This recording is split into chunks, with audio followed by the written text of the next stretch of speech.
एक गोष्ट मनाशी करून ठेवा आणि पिढ्यानपिढ्या ही शिकवण जपा, ती म्हणजे जिथे स्त्रीचा सन्मान होतो तिथेच देवत्व प्रकट होता।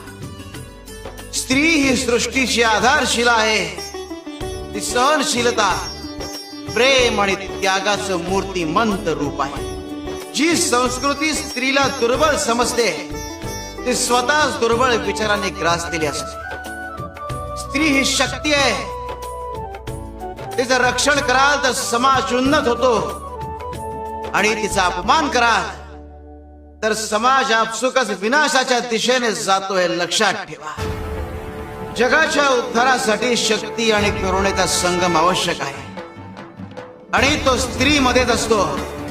तिच्या सहनशीलतेला कमकुवत समजणारे अज्ञानी आहे। जी स्त्री प्रेमानं कुटुंब सांभाळू शकते, प्रसंगी ती